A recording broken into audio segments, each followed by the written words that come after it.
my other life, I was children. I taught them how other people. No, I'm Terry McCullough. I am the president. Here comes the gun. And never done this at an Ogden. Mike, no, closer to your mouth. Like that? Oh, thank you. You got it. Remember that, you guys. Okay, I'm Terry McCullough. I'm the president of the Beaver County Voters. This is a new experience for people in the valley. Usually it's just it's not Huntsville. Huntsville town is the only one and they never have very many candidates. So I'm excited to see that enough people are interested and we now have a valley that's going to be represented. So that's awesome. I'm going to introduce just a couple of people who are here with me. They are members of the league. CJ Matheson, she will be our timer. Jaden Martin is my technical wizard.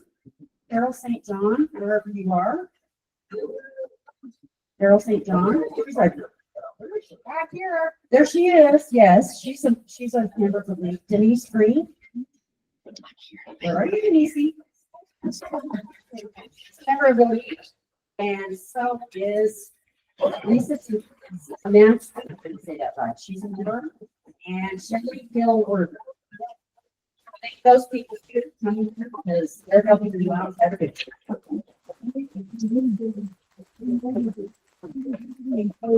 Okay, this is how it goes here.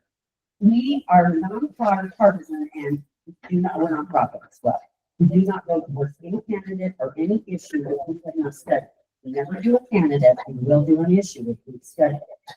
So if you hear us talking about some issue like voter rights and not wanting to stop that from happening, we have a position on it. So that's why we talk that way. We've been never for a candidate. Okay, so I'm going to be honest and bold who I know that's running up here. I do know Shannon. I have not talked to Shannon for many years, only because of the leak from before a long time ago. I do know her, but that doesn't mean I support her. So I just don't want to do what you say. What we'll do is questions will come. I have some questions for candidates. I'll take some of your questions. Obviously, we will not get through all of them. I do have people bundling them together, so if they are on a specific topic, we'll try to get that topic. They have 2 minutes at the start to introduce themselves, 1 minute to answer the question, and 1.5 minutes at the end to wrap up and tell you why they're the best candidate in the world.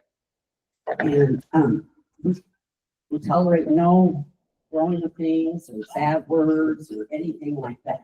That has happened, but not to us. DJ's our timer. She'll go 30 seconds and she'll hold the paddle, 30-second paddle up. And that will tell you that you have 30 seconds, and then she'll turn to you 30 seconds to stop. Your time, everything's even here, so you must stop when it says stop. So if you don't stop, I'll move up.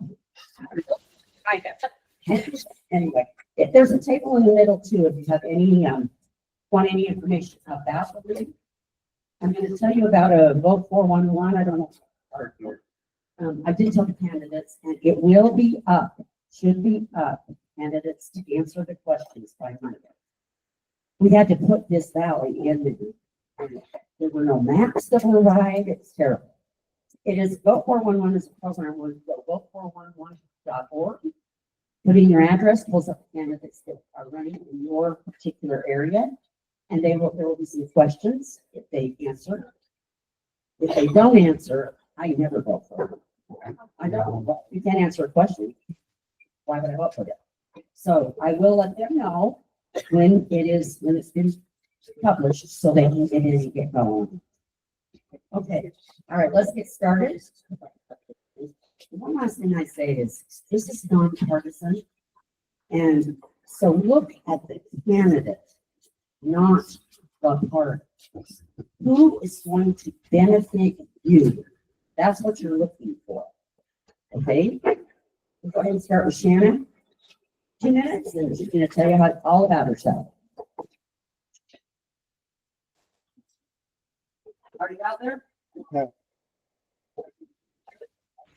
Hello?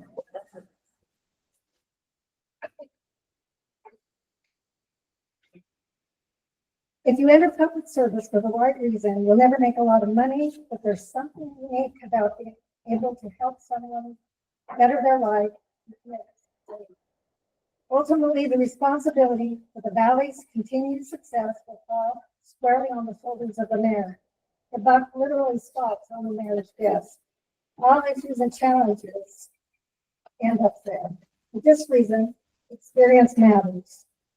The mayor is the face of the community, the liaison between the people and their very real and personal lives, the interface agent between state, federal, and local leaders and agencies, working to meet fiscal, business, administration, and health and safety responsibilities.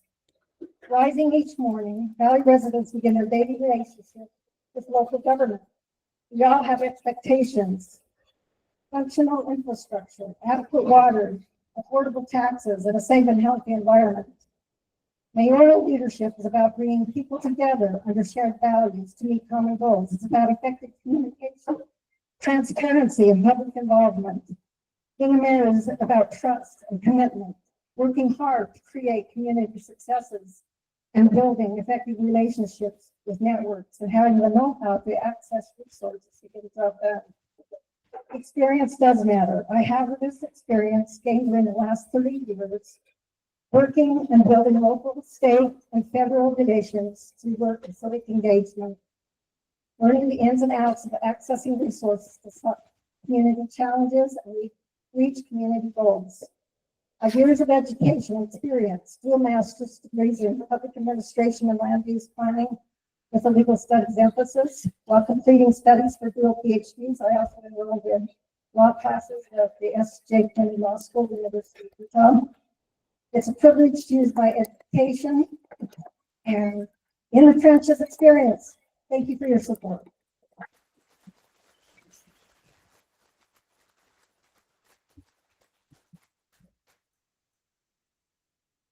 Do you want to tell them? Don't. I got this video on.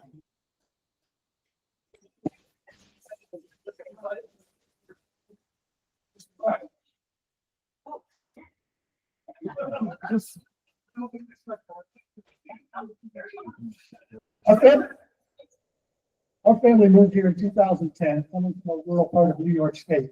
Not much different than northern Utah. It was a very big deal.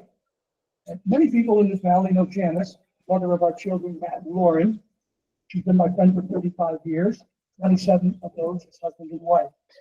And many know our kids who attended the Ogden Valley schools, Weaver High, Weaver State, University of Utah, and beyond. Janice and I both have a history of community service in Ogden Valley, and both Matt and Lauren serve their communities as educators. People who don't know me well ask, why are you running for mayor? And to be honest, that's really a good question. And the root of my candidacy is based on my adherence to do what is right and take action when the time comes. My daughter Lauren reminds me from time to time of one of my golden rules, and that is you are either part of the problem or part of the solution. In the 15 years I've lived here, I've seen many changes. The view into the valley from Mount Ogden, the Skyline Trail, James Peak, and Ben Lomond has changed. I've stood on those mountains, and many times I've stood in Pine View. I've been in the county commissioners' chambers, spent time in the county planning department, and have been to the county garage. From my house at the base of Bradford Hills, I see every vehicle heading up 158 every day. Incorporation was the first step in building a functional municipality. And us as a collective society will elect 5 individuals to represent every resident of the new city. We're all going on a journey, and I'm willing to step forward and take the helm as we chart a course for a new decade. Thank you.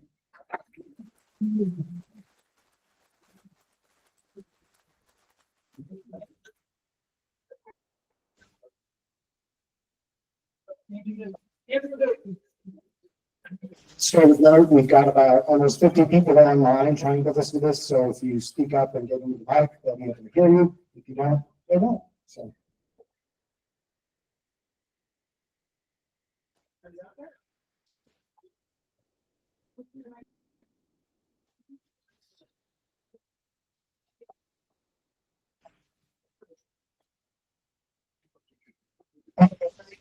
My name is Andrew Newton, and I'm a candidate for mayor. Thank you. To my left, speaking next. Did you hear that? To my left, speaking next, I have Kyle Reader. Is this working? My name is Kyle. My wife Ty and I have 3 children, 2 of which have left the house. 1 teenage daughter who's still at home. My professional background is as an attorney. My focus of practice is contracts, business law, negotiations. It's not working very well. I've been a resident for the Valley for 4 years now. My connection goes, so before that, I remember as a 16-year-old, I was driving with my mom to the Valley to visit the Huntsville Monastery. I was driving into the Valley and looking and thinking to myself how lucky people must be to live here. And I'm grateful to say that now I'm lucky enough to be here as well. That connection as I moved to the Valley has made me want to be involved in the community, protect what makes this Valley special. My wife and I hosted farm to table dinners, which has allowed us to meet many of the farmers, small business owners, and the residents of the Valley. You know, a lot of people talk about, the Valley has changed a lot over the last, even since we moved here 4 years ago, the Valley has changed a lot. I think growth is funny. We need to be able to pass clear, enforceable ordinances that protect the Valley's agricultural, rural, and scenic character. Starting the city's going to be challenges requires vision, listening, and asking. Does this put Ogden Valley first in the decisions that we're going to be making? I'm highly in favor of commissions, allowing people to ensure that there's public input. And that was one of my thoughts. So thank you.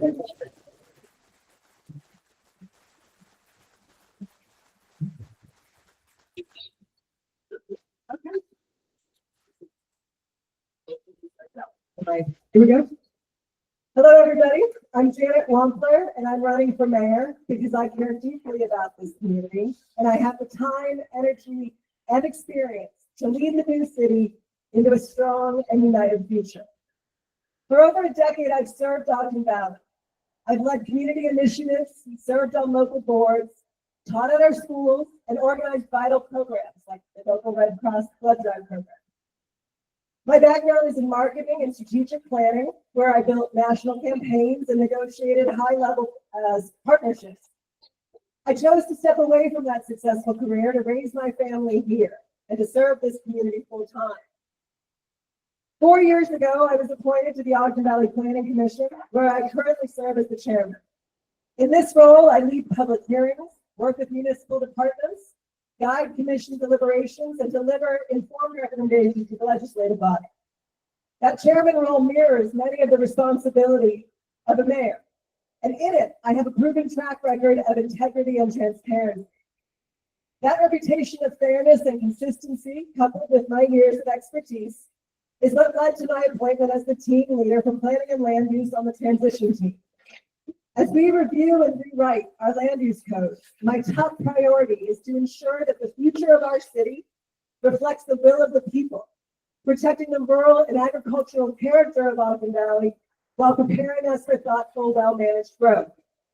As a founding member of the transition team, I have spent the past year helping to shape our new city from the ground up, working to ensure that this new city starts strong and stays true to what residents want. I know the process, the policies, and the responsibilities that lie ahead because I'm already doing the work. With an MBA in the background in strategic planning, I bring the leadership and the time to do that.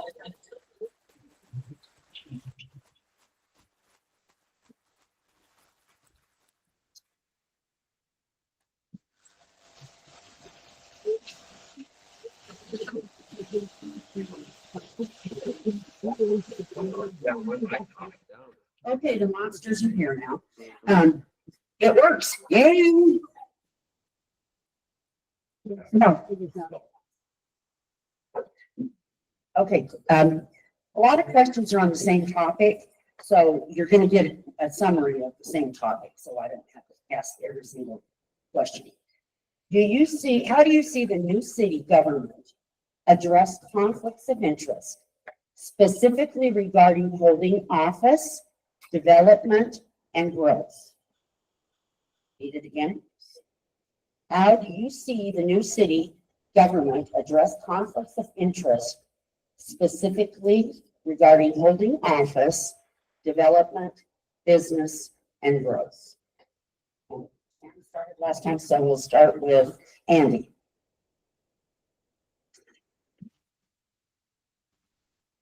Well, that's a good question, and a lot of facets to it. But conflict of interest is something that I do have some background in. I'm a licensed insurance adjuster in a number of states, and you learn conflict of interest in that business. I've also been part of the Ogden Valley Recreation Transmission Board, which is our TV board, where we also learn about conflicts of interest.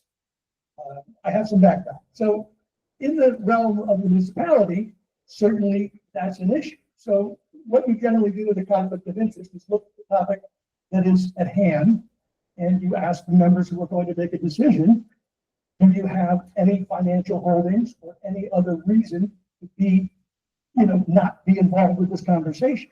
It's a bit of due diligence. But you're already trained through the Utah State program for conflict of interest when we learn about the meetings and the processes. So that's a short answer to a big question. It didn't cover everything.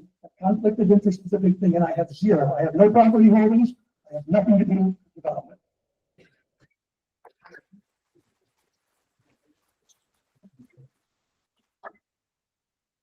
Working. I'll say three things. First, I think a strong ethics policy. A strong ethics policy.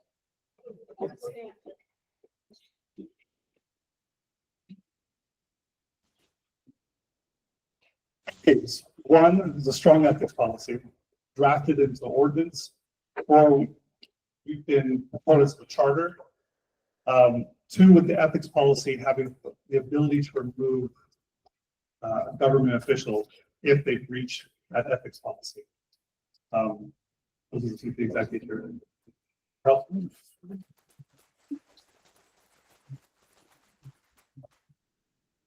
Okay, conflict of interest. I agree with my my companions here. It's about writing a very strong policy on conflict of interest and ethics and upholding it, as well as having a documented process for removal should any city official or vendor that the city contracts break that policy. There needs to be a process that's written down to remove these people from office as well. So having it stated, making sure everybody has understands it, agrees to it, and abides by it. And if they don't, there's a way to remove them from office.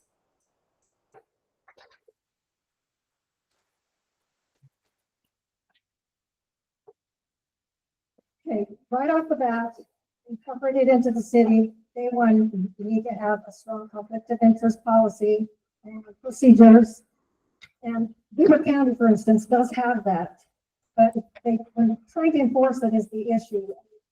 I work personally with that, with the county. So there is state policy that is very cumbersome and bureaucratic. So we need to incorporate stricter policies locally for removal.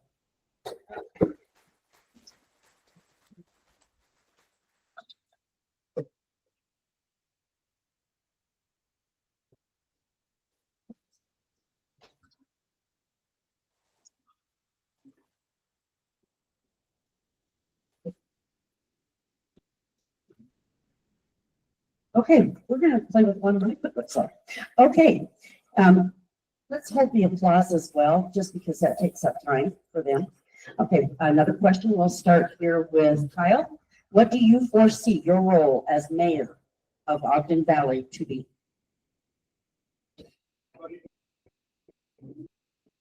Sorry. The mayor, one, I think the mayor is involved in setting the agenda. Let's discuss the city council. So the mayor's is going to play a big role in what the city council decides, what's discussed. Also, the mayor is going to be dealing with state representatives, county representatives, and be the liaison between the city and negotiating with county and state officials to try to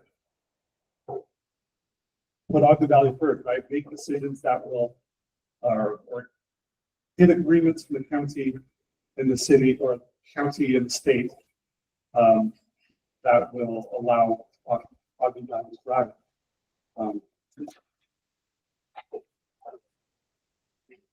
Okay, the role of the mayor, as I see it, I believe the mayor needs to facilitate all of the city council meetings. While we don't have a vote, we lead the meetings, we facilitate, run them, and step in if there is an absent city council member at the time. In addition, the role of the mayor is to be the representative in terms of negotiating contracts for city service agreements, as well as we need a representative on the council that's currently in effect for the 2034 Olympics. This is coming, and we currently are not represented on that regular meeting agenda. So we need to have someone that has experience with high-level negotiations to make sure that our valley has impact fees and a presence that's protected when we have the influx of people in 2034. I won't be redundant in what they've already contributed, what the role of the mayor is, but it's also being someone who knows how to network, who knows, has been around, knows, already is familiar with procedures, organizations, how they work, how they function, and interacting. We are the representative of the people of the town that we represent. So I feel like I have those qualifications. I've been working with organizations through my employment in past years, and just even working on the newspaper, the Ogden Valley News. I have a network of friends in agencies all across the state, and especially more local, at their local offices here in the Ogden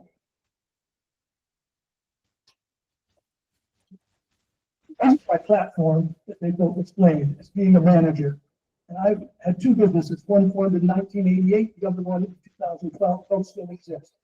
I've worked for Fortune 500 companies. I've been in sales management. I've traveled through Mexico, the United States, and Canada. I've been to 300 manufacturing facilities. I've had a lot of professional training, Dale Carnegie. I know how to run a meeting. The mayor on day one is a different person than the mayor on the last day of his term, because we're in a transitional situation. I'm the guy who's going to get on the ground, make this thing happen with my knowledge and my experience. And that's who I am, and that's why I'm here. I have the skills and the background to get this thing off the ground. Thank you. Okay, next question. The Ogden Valley General Plan was put in place in 2016. How do you believe this plan should be used as Ogden Valley changes into an incorporated city? Certainly. The Ogden Valley General Plan was put in place 2016. How do you believe this plan should be used as Ogden Valley changes into an incorporated city?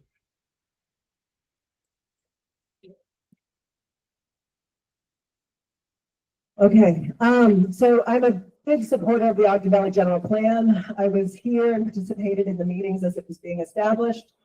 And as my role as the Planning Commission Chairman, I take it very seriously to vet everything up against whether or not it is in line with the general plan. There are certain things that our city, when we become a new city, we have to do by state law. We have to add a section in. We have to add language in about moderate income housing. There are certain things. There's a new law that just passed. We have to add a section on water conservation. I've already been leading meetings every Thursday night where we have gone through the general plan. We've had citizen volunteers weigh in on the language that we'll use. But moving forward, the general plan is the vision of the valley on how to protect the agricultural character of the valley while protecting and respecting property rights. And that must continue moving forward. We need to do both.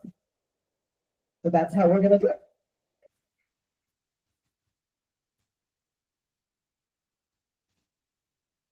I wholeheartedly support our current general plan. It was created with massive public support and participation. One thing that we lacked in Weber County, and I believe was the downfall of the general plan, why it in some instances fell short, is the county refused to adopt an ordinance requiring that the county follow the general plan. The ordinance is just a short, brief little couple of sentences. And in that ordinance, if we choose to adopt that, it will require the city leaders to follow the general line or general plan. It won't be just a guidance document.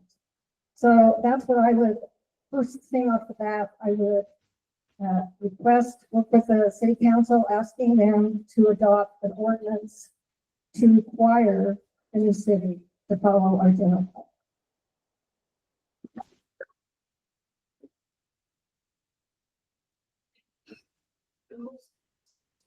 The general plan is written, is very good from what I've seen, but it hasn't been followed. And no offense to the folks that have served on the planning commission, they've done a great job, but the planning commission is a paper tiger. That's a term we use in business for something that has no teeth and no enforcement. And that's why we ended up where we are today. So we go back to the general plan that we have. We add in the elements that people are mentioning to modernize it, bring it forward, but we give it teeth, we give it some support, and then we follow through with it. I interviewed for the Ogden Valley Planning Commission, and the commissioners told me what they were going to do in this valley, which is exactly what we're seeing. They asked me if I agreed. I said no, and they said, sure, there's the door. And I walked out of that building 10 years ago. So I'm for the general plan, sticking to it, and following through with enforcement. Thank you. I've also been involved in the Thursday night meetings that Janet has been organizing and meeting. There's great things in the general plan. There's things that need to be changed because the mayor and the city council, one of our first important things is going to be updating that general plan and making sure it fits the values that our valley, wants right now. Yeah.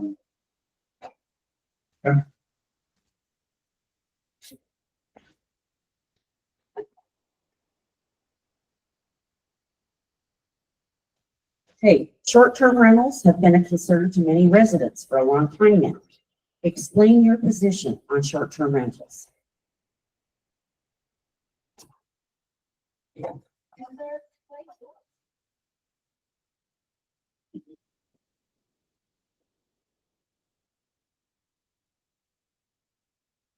Well, there's a role in short-term rentals. They need to be limited. They need to be managed in any community. If not, they take over and they wreak havoc, as we've seen here in Ogden Valley. When we were going through this issue during COVID, I called many towns and cities to see how they handled short-term rentals. One of the greatest ideas was at the town at the bottom of David Cottonwood Canyon, and what they do. There are cities broken into districts, as we have currently, and they limit a percentage of homes in each district for short-term rentals. So maybe 1.5% of the homes be used for short-term rentals. They have the license.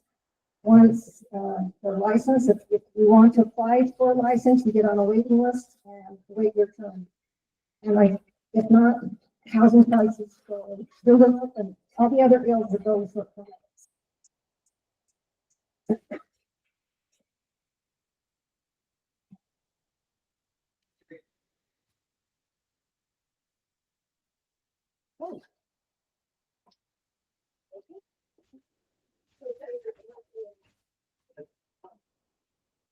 Short-term rentals are a worldwide problem, not something we can solve in this valley. If you read about it, New York City, Paris, all over the country, small towns like Bozeman, Jackson, all those places are having a problem with small-term rentals. It's a good thing if you're receiving income and able to force through your city budget. That's probably a positive thing. It offers us all a new experience, but it's one of these digital things, digital e-commerce that affects our lives in ways that we don't have a lot of control. Now, there is a policy at Weaver County for short-term rentals. It's again, one of these things that's not enforced. And do we want to enforce it or do we not want to enforce it? That is the question, and that's the decision for the council to make.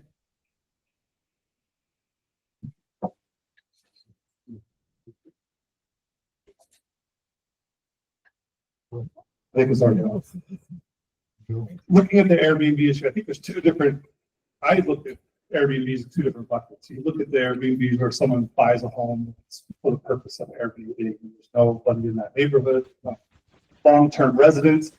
Then there's the Airbnb where someone has a basement and they want to make a little bit of extra money. So they're on site, they live there, and they're, they have an Airbnb.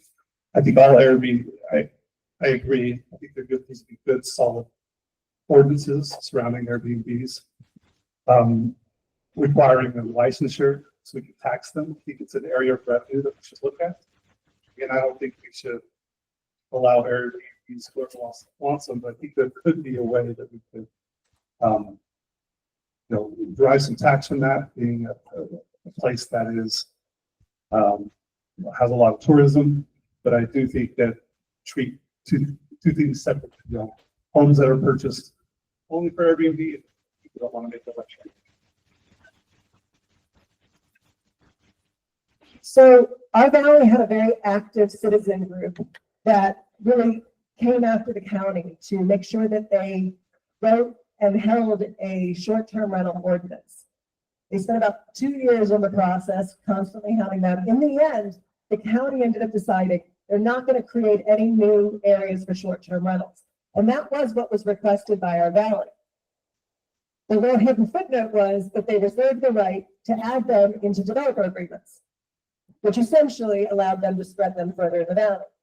So I believe that people buy where they're buying on purpose. You buy the zone you're buying in because that's where you want to live. Some of those zones include short-term rentals, some don't. And we shouldn't mix and match. But we do need enforcement. As these people mentioned, there's a business license that you have to register for. And that's an annual income that comes in, plus the sales tax and revenue for the valley. But we have to have enforcement that's going to look through and see both from comments from the neighbors as well as looking online so that we can make sure people adhere to it. All right, thank you. Part of the recreational areas used to bring people to the valley, biking, skiing, boating, etc., are actually in the valley, yet none of these funds actually come to the valley. What is your opinion of that situation, and do you have any way of fixing that? Well, I'm invested in this process because I'm on all these mountains, I'm in the water, I'm on the snow. I ride a bike, I do everything. I don't know what the ins and outs are of the funding, but we have national forest land. We have other sorts of public lands, and then we have the county like North Fork. I don't know what the revenue stream is, so I can't answer this question intelligently right now. But I'm all for recreation, protecting our environment. I have another water bottle up here, not plastic. I am all for having more recreation, maintaining it, taking care of it, whatever revenue we can generate. If it's we brought this valley, we'll go get it. Great.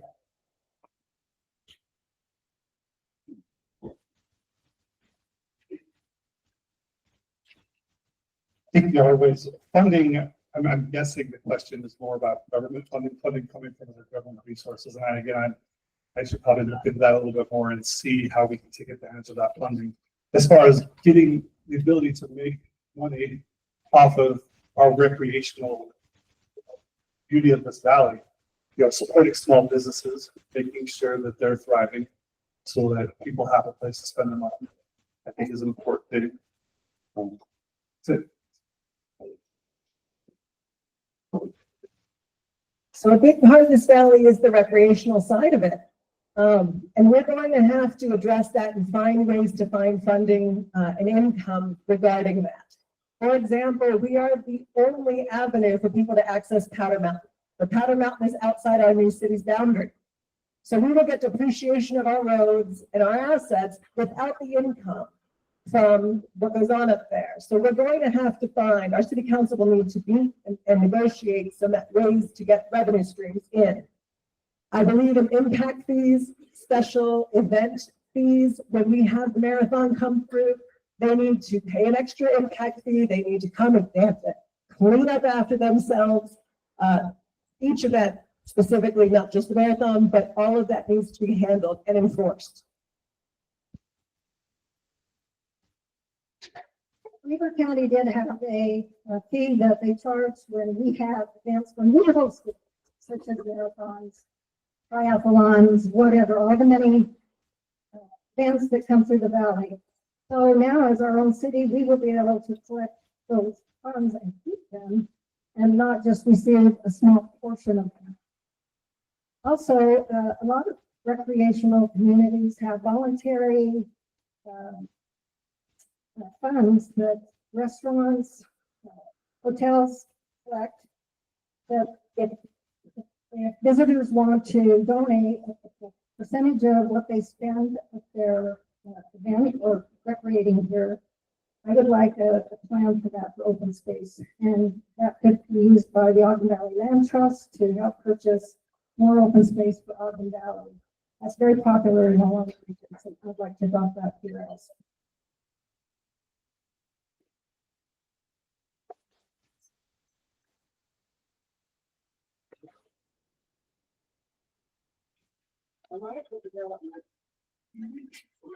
A lot of development here and property owners run on a well. If you add more wells, what do you feel needs to be done to ensure that the current homes continue to get an adequate amount of water? A lot of development property owners run on a well. If you add more wells, what do you feel needs to be done to ensure that current homes continue to get an adequate amount of water? So I recently reviewed the 2019 hydrology study in the valley, talking about, whether or not there's enough water here for the growth that's expected. I guess it says there is, but that there's a lot of caveats to that. One is that drilling of wells could lead to problems with our water quality. And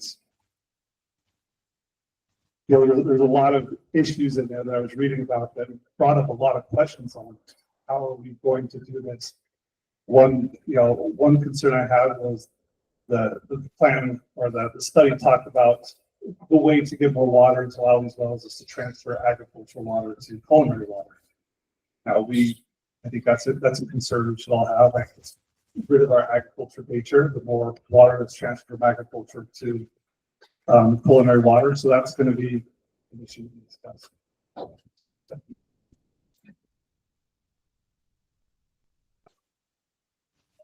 So land use right now, in the state of Utah, land use and water are kind of separate entities, which is fascinating because I can't imagine why anybody would choose to do that. Because you can't develop without water. So the issue we have now going on, and I've spoken to some of the residents here out in Nordic with a new well that was done, is that the newer wells are going a lot deeper than the existing historic water right wells. And what's fascinating is when these homeowners go to complain to the people that are in charge of this, they're basically told, get a lawyer. And that's not fair. If people have historic water rights, then they come first. And I think that our water companies have a fiduciary responsibility to their existing customers before any new development occurs.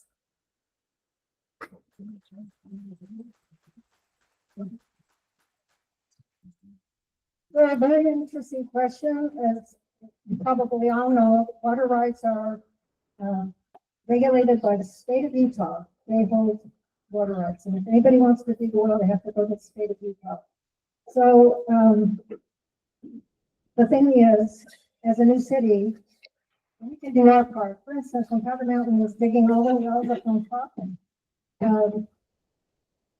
unlike Weaver County and our commissioners, Cache counties, because the wells, some of them were up on the Cache County side, their commissioners and their commission uh, were spokespersons for the people that they represented, and were able to get concessions that protected the people of Cache County and their water rights. We need to do the same thing. As a mayor, I will do that. I will fight for and represent you to protect your water rights, especially our farmers' water rights. They're so important.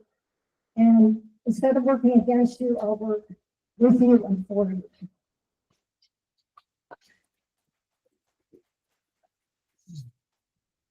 It's a state issue. We don't have a lot of horsepower locally to fight the state. There's a lot of lawsuits taking place. Personally, I've lived on a well almost all my life. I'm from the east, there's tons of water. Water rights aren't an issue. Out west, it's a whole different thing. Farmer, the rancher shuts down the stream and the guy downstream is yelling, and that's how water rights came about. There's a limited amount of water, we all agree with that. This is a topic that's much too difficult to solve in 1 minute or a minute and a half. But we all know it's an issue, and we have to find a path forward that works for everybody. But mostly the people that own water now don't want to give it away. Somebody who doesn't have it wants it for the house.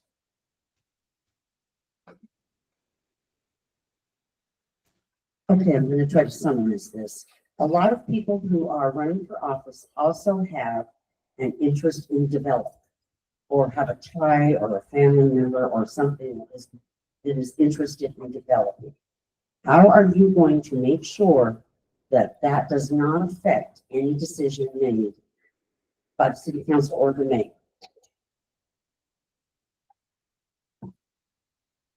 How are you going to make sure that a conflict of interest between a developer or a person that's tied to a developer, how do you make sure that that does not change any kind of a decision?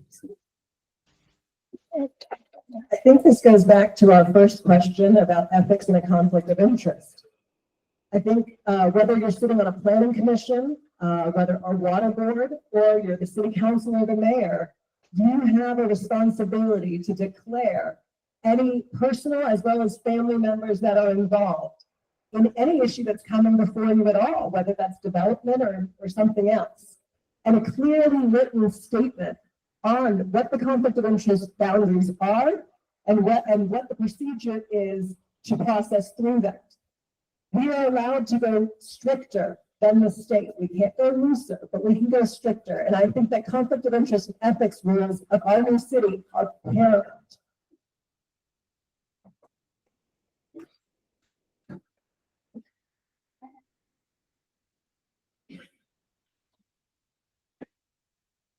I have absolutely no conflict of interest, and my only interest is in people and this Ogden Valley that I love dearly.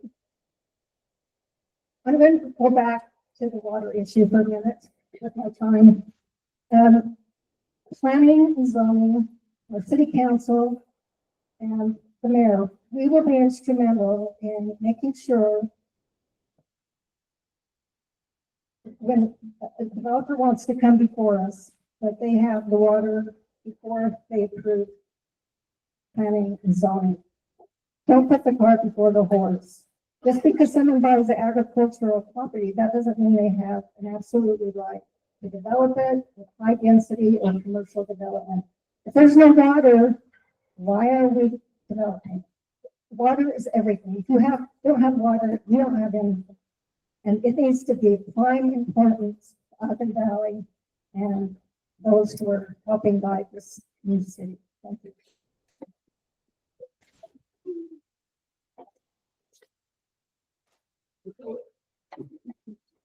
And that has a lot of aspects.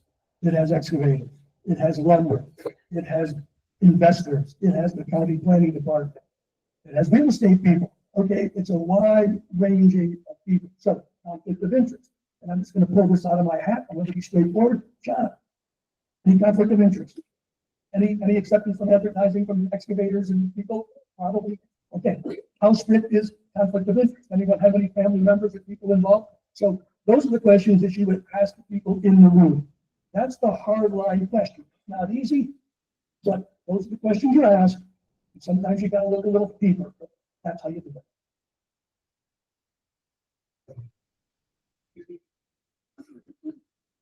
think two things we could do. One, ethics commission, right? Have people that it's their role to review ethics issues and have a real bite to the removal procedures in our ethics ordinances, or we adopt the charter and the ethics provisions of the charter. I think one of the problems with the ethics procedures at the state level is there's no removal procedures. They have ethics guidelines, but there's no way to enforce. So we've got to find a way to enforce.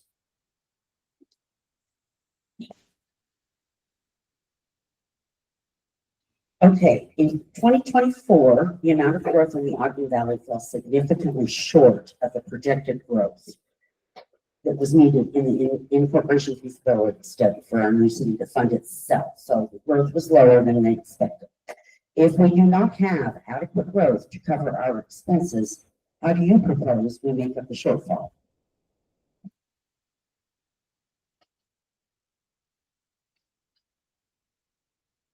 I'll go. Same time.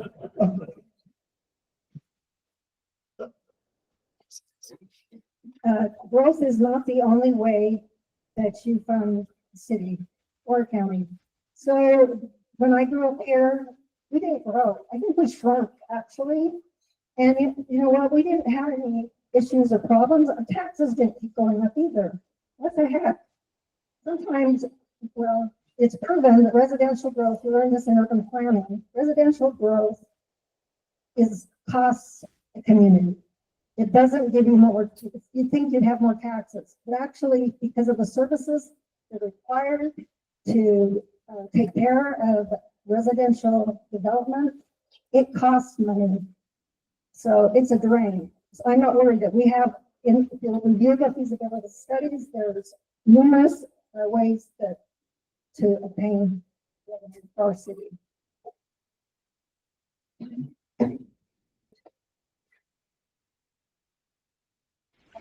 Far ahead of ourselves because we don't have any money. The city has zero money. It's owed money by the Beaver County, and where it is and when we're going to get it right now, I have no idea. Maybe somebody else has the answer, but that's the first thing. Secondly, we've already mentioned the group impact fees. So we start collecting money from the marathons and these events that are going on. We'll put a total $1,000,000. Just kidding. We can look for new sources of revenue. Look at the impact. Look at the development cost. I think as Shanna mentioned, there's impacts to the community, the common community that affect us by development of subdivisions, and they're not profit sharing with us. So we're going to have to look close. But first, we need to find out when we're going to get our money so we can then hire some people that we need. I agree with both of what's been said. I don't think it requires necessarily growth from our city, but I do think we need to find some revenue streams. Again, supporting small businesses, finding ways to get more of a sales tax base. When we talk about Airbnbs, making sure that those are licensed, making sure that they're taxed. I really think one of the problems I have when people were organizing to vote for a corporation or talk about, hey, our taxes won't raise. I don't want my taxes to be raised, but I think it's inevitable, unfortunately.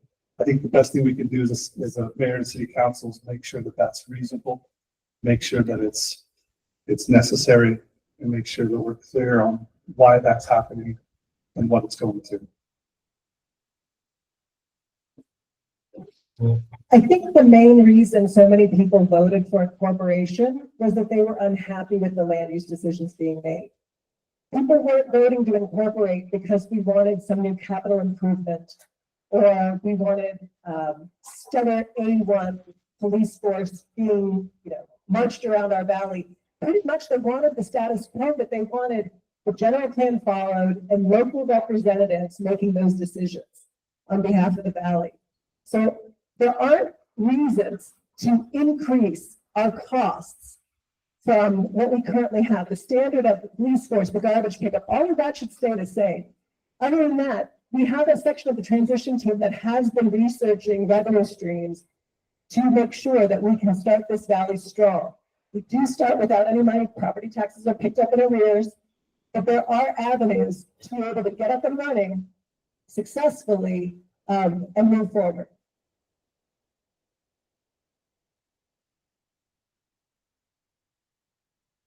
Okay, we're about out of time. I've tried to hit as many of its water development, growth issues that you have written on your questions. We do have, like I told you, 411 questions going out. This thing right here is what tells you your website. It also tells you can track your ballot when you vote. You can see if you are registered to vote, and you can register to vote there as well. So if you want one of these, take one, stick it on the fridge. Nothing's going to be there for a few weeks. We've got to give the candidates time to answer. So, but it does give you an idea of some of their answers to some of the questions that are still up. Grab one of these also as you go out if you have anyone who is not registered to vote, or if you have a 16 or older in your home. 16-year-olds can register to vote, and they will get a ballot when they turn 18, but they can pre-register. So any of those things that are back there, please feel free to take them. If you ever have any questions, go on our website, or these people out here have my email, just email me, okay? We now have a minute and a half for each candidate to tell us why they're the most wonderful candidate in the entire valley.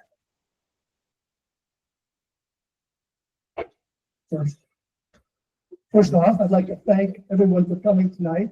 And I'd like to thank the incorporation group, and thank the transition team, and thank everyone for giving me the opportunity to be here and to say what I have to say, to participate on civic responsibility. As I mentioned, day one for the mayor is different than day 586. We need to get this thing up and running and get it rolling. I have experience, I have the withdrawal, I have the dedication to do that. That's my position. I'm a manager of people. I manage 5 district councils, put them together, get a consensus, get a vote, move it forward, implement it, assess it, make changes if necessary. That's my platform, and that's where I'm coming from. Thank you.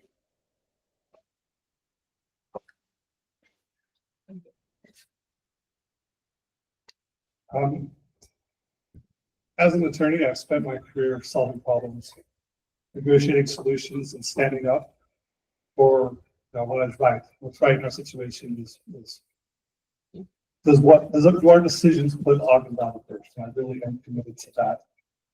Deciding, through collaboration, through negotiations, through talking with people that know things I don't, and making sure the decisions that we make put our valley first. Anyway, we appreciate this time. It's been actually really great to listen to the other candidates, see where we have differences, where we have, where we're in agreement. And I think that we are all in agreement that we love the valley. Want to see it stay the way it is as far as special characteristics, and look for responsible growth. Thanks. So again, I'm Janet Wampler, and I'm running for mayor of Ogden Valley. For over a decade, I've served our valley as a volunteer, as a leader, and most recently as a founding member of the transition team, preparing Ogden Valley for cityhood. I've led local initiatives over the last decade. I serve actively on the Community Foundation of Ogden Valley, as well as I'm chairman of the Planning Commission. And before all that, I had a successful career in marketing. I have an MBA and Six Sigma certification, skills that I would put to use on behalf of our valley for financial stewardship, writing, ensuring that the land use laws and codes reflect the will of our people specifically, and being financially responsible with your tax dollars. So I'm running for mayor because I have the time and the energy and the experience to get this city up and running and led with a strong start. And I hope that I will earn your vote.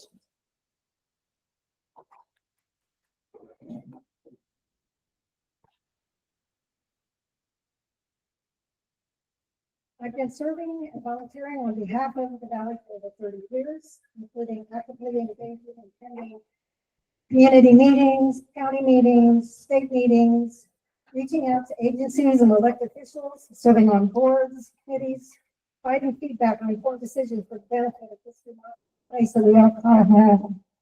Those I've worked with directly through my work and through my civic engagement, it's been Forest Weaver County, sitting on the planning commission, U.S. Forest Service, Weaver Morgan Health Department, Department of Ag, UDOT, Natural Resource Conservation Service, Bureau of Reclamation, Weaver County Sheriff's Office, Weaver Basin, Army Corps of Engineers, the state school board, and working with our state representatives. Whether it was concerns over planning and zoning, not just weed infestations, the takedown of a giant boulder that was on Ogden Valley Drive that was ready to fall off and smash a car. I don't know how many of you used to drive by that every day on your way over to Weaver High or whatever. I was able to get the county to look at that. It was ready to come down, and they took it down for us because it killed somebody. Whether it was illegal trail building on Forest Service property, guardrails that needed to be installed near the spillway, when we had one of our beloved young girls from the valley go into the reservoir. I was on UDOT, and they got the guardrails up, so that tragedy never had to happen in our community again. PTO president and lighting water plants Sorry. for. Okay, Thank you. now chat.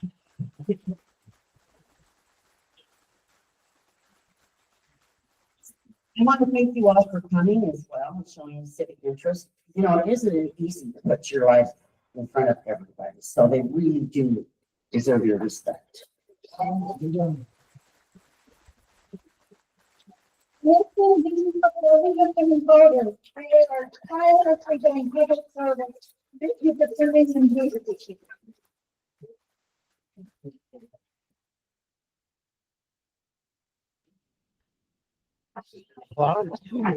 Okay, there's